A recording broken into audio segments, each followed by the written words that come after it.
Hello दोस्तों। आज के इस वीडियो में हम लोग भारत के प्रमुख पदाधिकारियों के शपथ, नियुक्ति, त्यागपत्र, कार्यकाल और आयु सीमा से संबंधित प्रश्नों पर चर्चा करेंगे और उनके महत्वपूर्ण तथ्यों को देखेंगे। बात करते हैं हम लोग सबसे पहले केंद्रीय प्रमुख पदाधिकारियों की। सबसे पहले राष्ट्रपति की बात करते हैं। राष्ट्रपति को शपथ कौन दिलाता है? तो सर्वोच्च न्यायालय का मुख्य न्यायाधीश। यदि सर्वोच्च न्यायालय का मुख्य न्यायाधीश न रहे तो सर्वोच्च न्यायालय का उपलब्ध वरिष्ठ न्यायाधीश होगा, वह उसे शपथ दिलाएगा। नेक्स्ट है राष्ट्रपति जो है त्यागपत्र किसे देता है? तो राष्ट्रपति त्यागपत्र उपराष्ट्रपति को देता है। यदि उपराष्ट्रपति ना रहे उपलब्ध तो उस स्थिति में सर्वोच्च न्यायालय के मुख्य न्यायाधीश को अपना त्यागपत्र देता है। राष्ट्रपति का कार्यकाल जो है 5 वर्ष का होता है। इसकी न्यूनतम आयु सीमा जो है वह 35 वर्ष है और पुनः चुनाव की अवधि जो है राष्ट्रपति के पुनः चुनाव की अवधि जो है वह 6 माह है। नेक्स्ट है उपराष्ट्रपति। उपराष्ट्रपति की नियुक्ति राष्ट्रपति करता है। नियुक्ति या शपथ दिलाता है, शपथ दिलाता है राष्ट्रपति। उपराष्ट्रपति त्यागपत्र देता है राष्ट्रपति को। उपराष्ट्रपति का कार्यकाल 5 वर्ष का होता है। इसकी आयु सीमा जो है न्यूनतम 35 वर्ष है और पुनः चुनाव की अवधि जो है 2 माह की है। उपराष्ट्रपति के पद से हटने के 2 माह के अंदर ही क्या होना चाहिए? पुनः चुनाव होना चाहिए। नेक्स्ट बात करते हैं हम लोग प्रधानमंत्री। प्रधानमंत्री की नियुक्ति या शपथ राष्ट्रपति करता है। प्रधानमंत्री त्यागपत्र राष्ट्रपति को देता है। प्रधानमंत्री का कार्यकाल 5 वर्ष का होता है। इसकी आयु सीमा जो है राष्ट्रपति की 25 वर्ष या 30 वर्ष है। ध्यान दीजिएगा, यदि वह लोकसभा का सदस्य होगा तो 25 वर्ष होगा, यदि राज्यसभा का सदस्य होगा तो 30 वर्ष होगा। पुनः चुनाव की अवधि होती है प्रधानमंत्री के तो वह 6 माह की होती है। ऐसे ध्यान दीजिएगा, प्रधानमंत्री का कार्यकाल जो है 5 वर्ष का होता है, लेकिन जब तक संसद में उसे बहुमत साबित रहे, अधिकतम 5 वर्ष तक। ऐसे संसद में बहुमत साबित रहेगा तो 5 वर्ष तक रहेगा। संसद में अगर उसकी बहुमत साबित नहीं होती है तो उसकी जो है कार्यकाल खत्म भी हो सकती है। नेक्स्ट है केंद्रीय मंत्रिपरिषद। इसकी नियुक्ति राष्ट्रपति करता है, शपथ भी राष्ट्रपति दिलाता है। त्यागपत्र जो है केंद्रीय मंत्रिपरिषद जो त्यागपत्र राष्ट्रपति को सौंपेगा। कार्यकाल इसका 5 वर्ष होता है, ऐसे जब तक लोकसभा बनी रहे। आयु सीमा इनकी 25 वर्ष या 30 वर्ष। यदि राज्यसभा के सदस्य होंगे तो 30 वर्ष, लोकसभा के सदस्य होंगे तो 25 वर्ष। पुनः चुनाव की अवधि जो है ये 6 माह है। बात करते हैं राज्यसभा की। राज्यसभा के सभापति की जो नियुक्ति का शपथ दिलाता है, इनका शपथ ही नहीं होता है।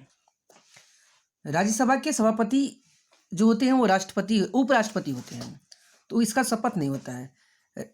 राज्यसभा के सभापति जो त्यागपत्र देते हैं राष्ट्रपति को, उपराष्ट्रपति के रूप में त्यागपत्र देते हैं। इनका कार्यकाल जो है 5 वर्ष का होता है और आयु सीमा न्यूनतम जो है 35 वर्ष है। राज्यसभा के सभापति की न्यूनतम आयु जो है 35 वर्ष है। राज्यसभा के उपसभापति, इसकी नियुक्ति या शपथ जो है नहीं होता है। इनका त्यागपत्र, ये सभापति को त्यागपत्र देते हैं अर्थात उपराष्ट्रपति को। इसका कार्यकाल 6 वर्ष का होता है।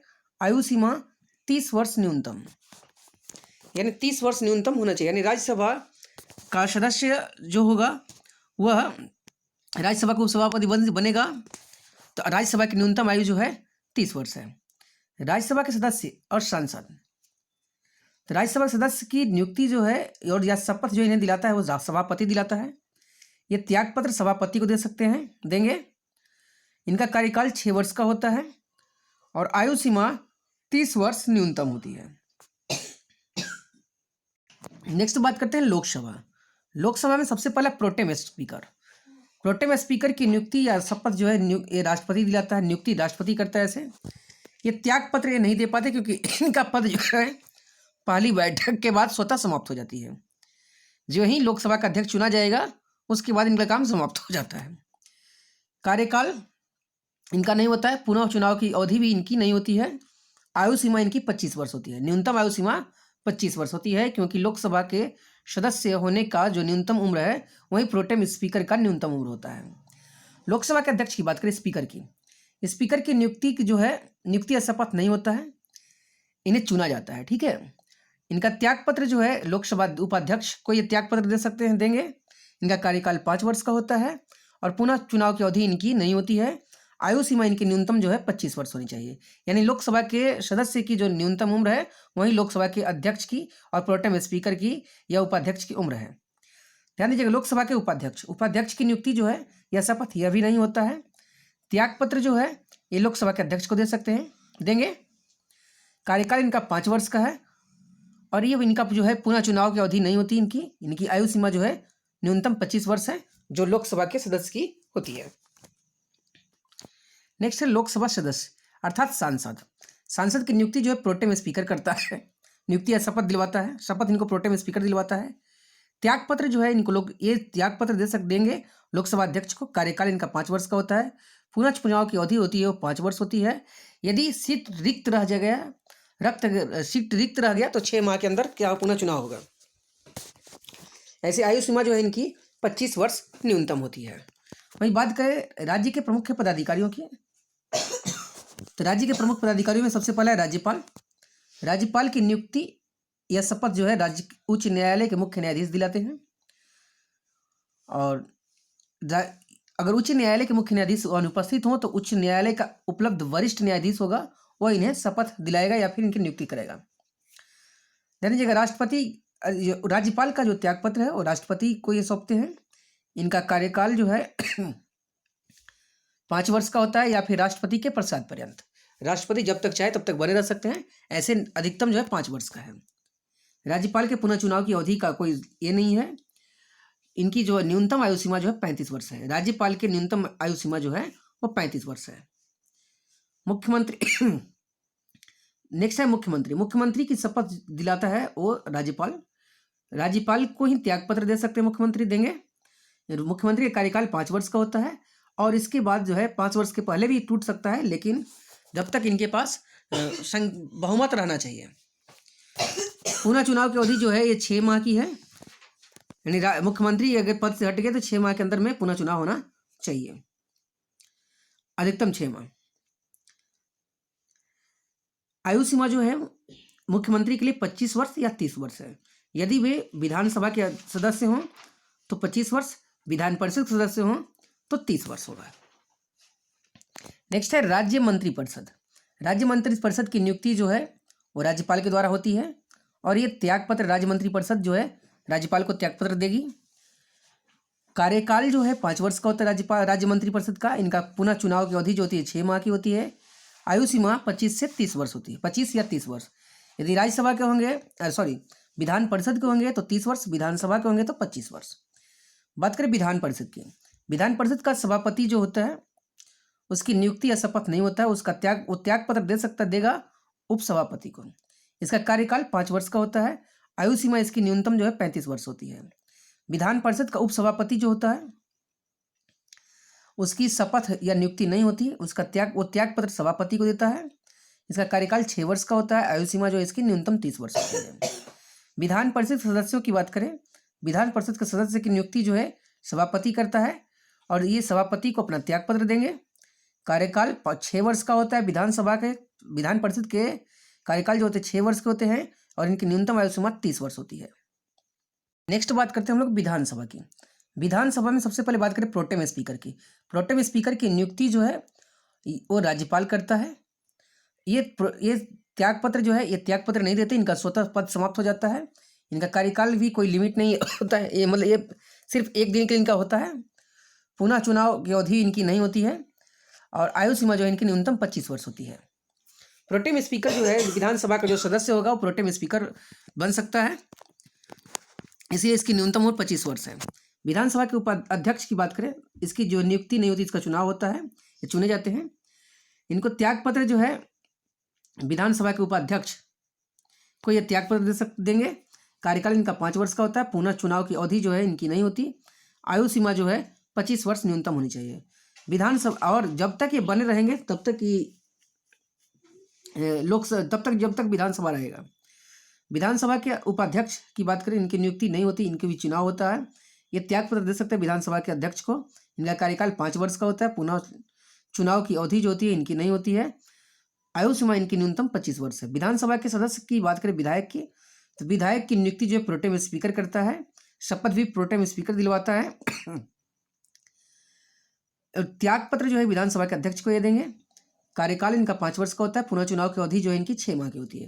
यानी विधानसभा की जो सीटें खाली हो जाएंगी अगर सदस्य की विधायक यदि नहीं रहेंगे तो वहाँ पे जो है 6 माह के अंदर में चुनाव होना अनिवार्य है। और इनकी न्यूनतम आयु सीमा जो है 25 वर्ष है। 25 वर्ष के अंदर में मतलब ये 25 वर्ष है न्यूनतम आयु सीमा जो विधानसभा के सदस्य की है। नेक्स्ट है न्यायालय। सर्वोच्च न्यायालय के मुख्य न्यायाधीशों की बात करें।